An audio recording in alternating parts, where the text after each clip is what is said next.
Harka fuunee akkam jirtu kabajamtoota daawwattoota keenya Afrikaan Economic TV irraa oduu sa'a kanaa sin dhageessisna oduu waliin Antiikoo Saayyaasi. Afrikaan Holding Group hundeeffama isaarraa eegaluun hojiiwwan mul'ata isaa dhugoomsan garaagaraa hojjechuu irratti argama. Yeroo dhiyoonnasitti dameewwan hojii daldala isaa keessaa tokko kan ta'e giddugala meeshaalee elektirooniksii Ocean Technology jedhamu banuun hojii eegalchiisee jira.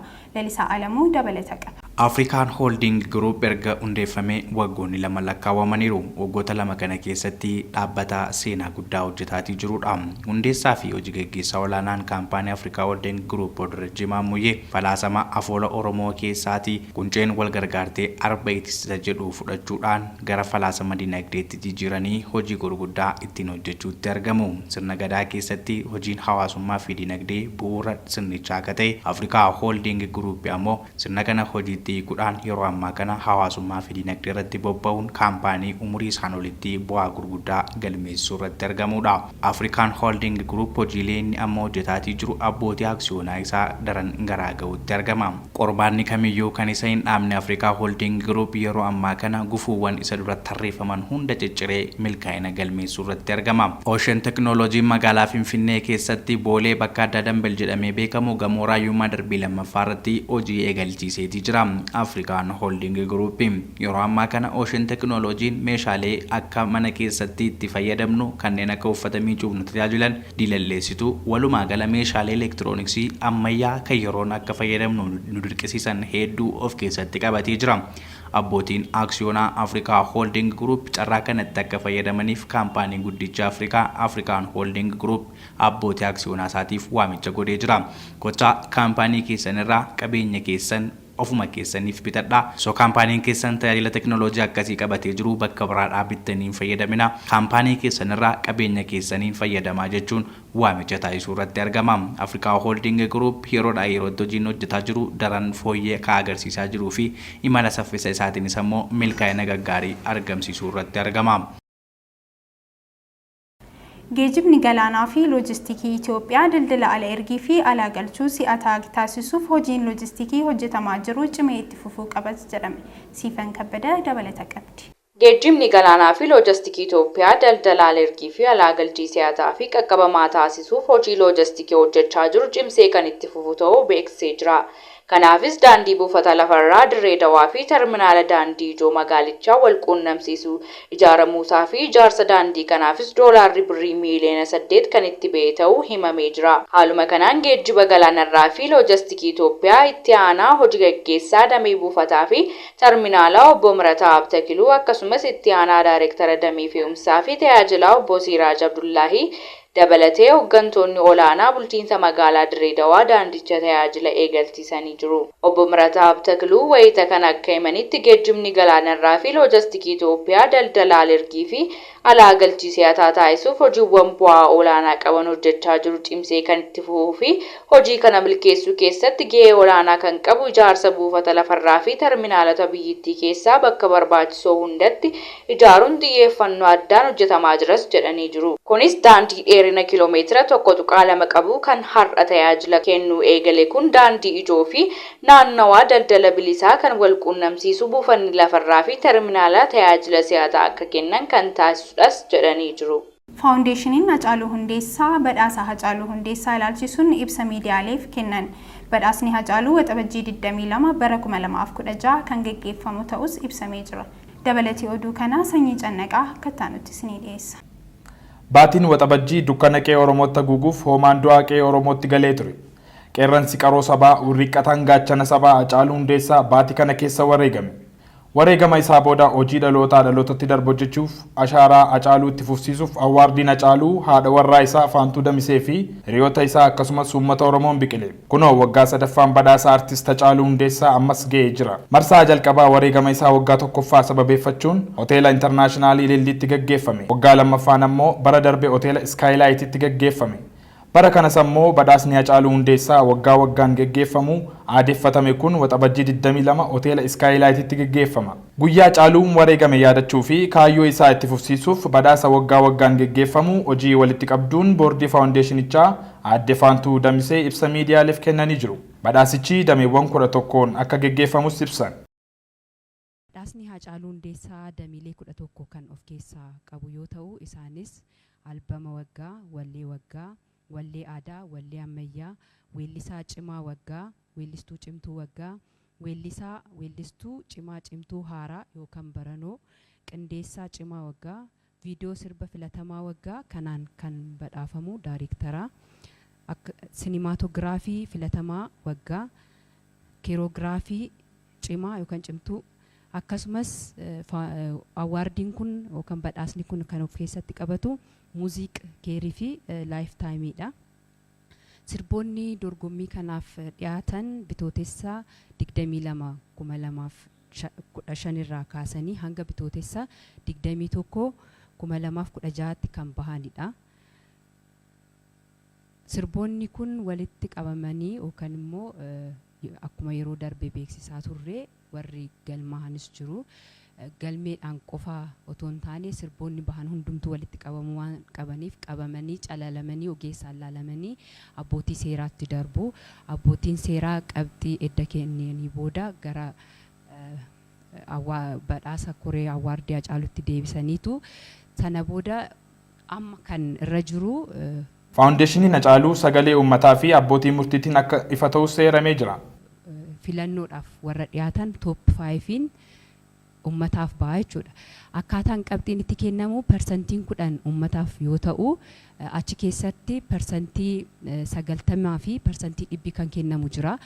Persentii 100 kan kennamu warra ummataaf yookaan sagalee ummataatiif kan hin baanedha. Persentiin 90 immoo kan kennamu warra ummataaf baanidha. Isaanis warra ummataaf bahan albama, wallee aadaa, wallee ammayyaa, weellisaa cimaa waggaa, weellistuu cimtuu waggaa, weellisaa cimaa cimtuu haaraa yoo ta'an shanan isaanii kan hafan persentii 100 ogeeyyotaan laallamanii dhumaa jechuudha.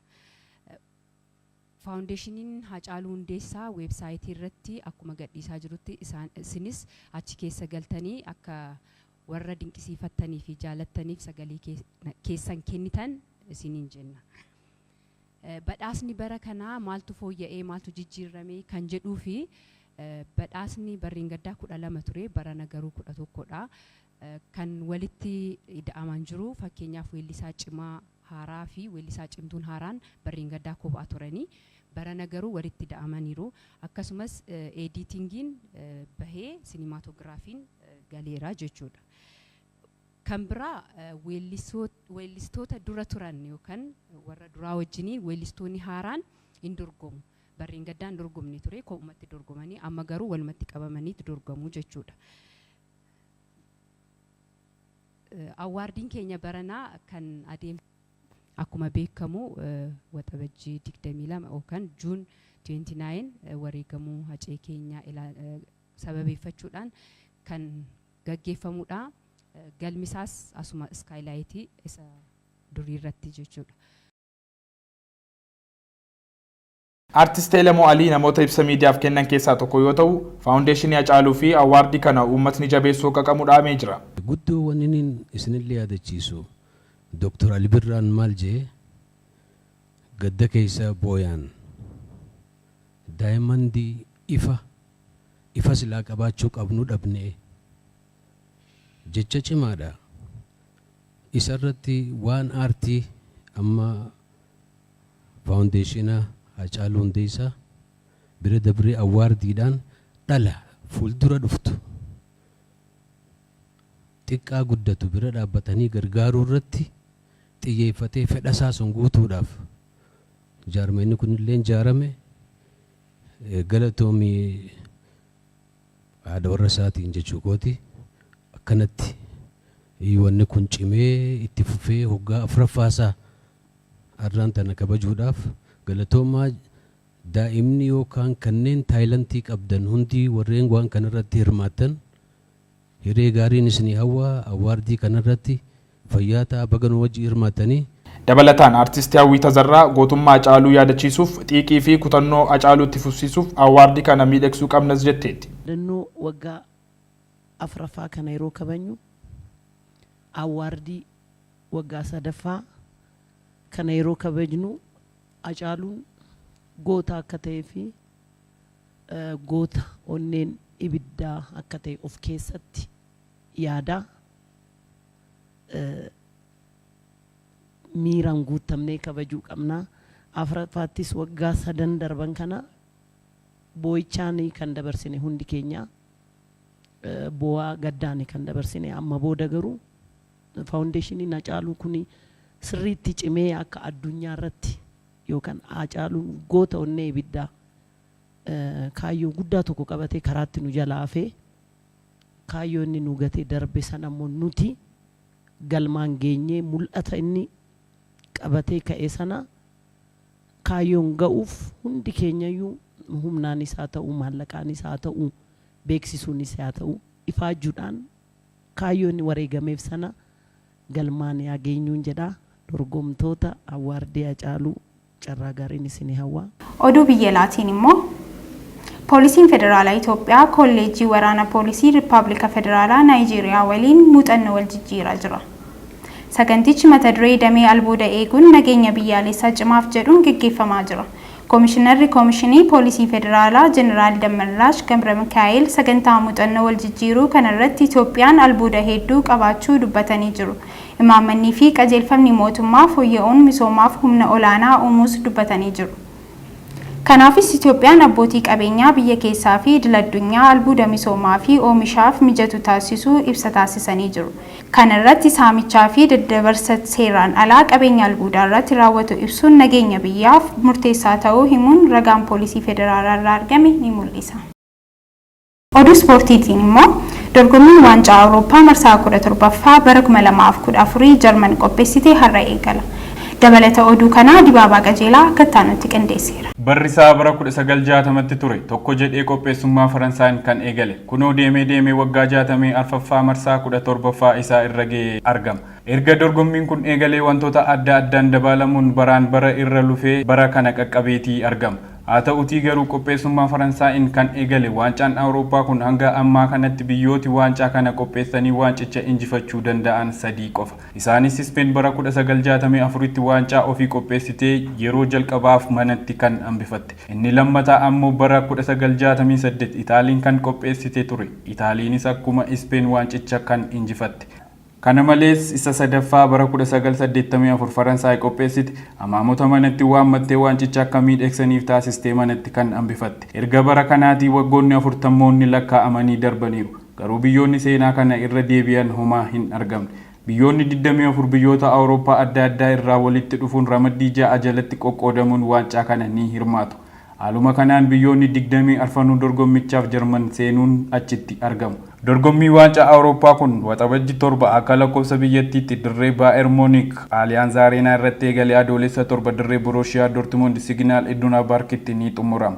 Haaluma kanaan har'a galgala tapha qopheessituun dorgommichaa Jarman dirree Allianz Arena daawwattoota 66,000 qabatutti Scotland waliin sa'aatii 4tti taasisaniin kan eegalamu ni ta'a. Jarman waancaa kana injifattee seenaa waggoota 40 kana cabsiti moo isheenis qopheessitee biyya biraa badhaasti kan jedhu gaaffii yeroon deebisuudha. Kabajamtoota daawwattoota keenya oduun sa'aatii kanaaf qopheeffanne kana fakkaata ture turtiin waliin gootaniif guddaa galatoomaa turtii gaarii.